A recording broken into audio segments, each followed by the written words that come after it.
పురలోకల్ phone tapping కేసులో మాజీ CM KCR ను సిట్ బృందం విచారించింది. ఈ విచారణ బీఆర్ఎస్ శ్రేణుల ఆందోళనల నడుమ హైదరాబాద్ నందినగర్ లోని కేసీఆర్ నివాసంలోని ప్రత్యేక దర్యాప్తు బృందం ఆయన విచారించింది.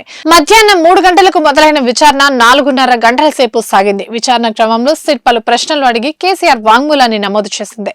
ఈ కేసులో ప్రధాన నిందితులైన ప్రభాకర్ రావు, రాధాకిషన్ రావు పునర్నియామకాలతో పాటు ప్రణీత్ రావు పదోన్నతి గురించి కేసీఆర్ ను అడిగినట్టు తెలుస్తోంది. ఉద్యోగ విరమణ పొందిన అనంతరం ప్రభాకర్ రావును కొనసాగించాల్సిన అవసరంపై ప్రశ్నించినట్టు కూడా సమాచారం. ఎవరినైనా పునర్నియమిస్తే సాధారణంగా 2 ఏళ్లకే అనుమతి ఇవ్వాల్సి ఉంటుంది. కానీ ప్రభాకర్ రావుకు మాత్రం 3 ఏళ్లు పొడిగింపు ఇవ్వడం వెనుక మొదలబేంటి?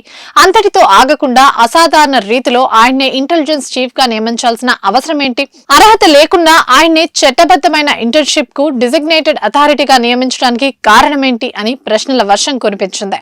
ఫోన్ అక్రమ ట్యాపింగ్ లో ప్రభాకర్ రావే ప్రధాన నిందితుడు కావడంతో ఈ కారణాలన్నీ కుట్ర కోణాన్ని సూచిస్తున్నాయి కదా అని ఆరా తీసినట్టు సమాచారం. అలాగే 2007 ఎస్ఏ బ్యాచ్ లో మరెవరికీ లేకుండా ఒక్క ప్రణీత్ రావుకు మాత్రమే డీఎస్పీగా పదోన్నతి కల్పించాల్సిన అవసరం ఎందుకొచ్చింది అని సిట్ బృందం ప్రశ్నించింది. ఈ క్రమంలో వాటికి సంబంధించి పోలీస్ శాఖ నుంచే ప్రతిపాదన వచ్చిందని కేసీఆర్ చెప్పినట్టు తెలుస్తోంది. అలాగే బీఆర్ఎస్ కు కోట్ల రూపాయల విరాళాలు ఎలక్ట్రల్ బాండ్ల రూపంలో వచ్చాయని, అలా ఇచ్చిన వారి ఫోన్లను అక్రమంగా ట్యాప్ చేసినట్టు ఉండడంతో మతలబేంటని ప్రశ్నించి వివరాలు రాబట్టినట్టు తెలుస్తోంది.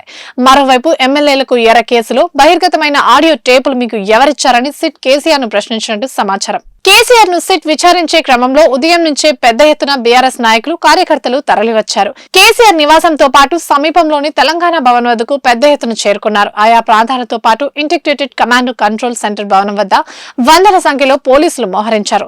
సిట్ విచారణ ప్రారంభమై 2 గంటల తర్వాత బీఆర్ఎస్ శ్రేణులు ఆందోళనలకు ఉపక్రమించాయి. సీఎం నివాసం, మంత్రుల నివాస సముదాయంతో పాటు ఐసీసీని ముట్టడించేందుకు ప్రయత్నిస్తున్నారనే సమాచారంతో పోలీసులు కట్టడికి యత్నించారు. బీఆర్ఎస్ శ్రేణుల్ని తెలంగాణ భవన్ నుంచి బయటకు రానియకుండా ఆపేయడంతో ఉద్రిక్తత నెలకొంది. ఈ క్రమంలో పలువురిని అదుపులోకి తీసుకుని వ్యాన్ లో అక్కడి నుంచి తరలించారు. ఇవి ఇప్పటి వరకు అప్డేట్స్. మరిన్ని అప్డేట్స్ కోసం చూస్తూనే ఉండండి పురలోకల్.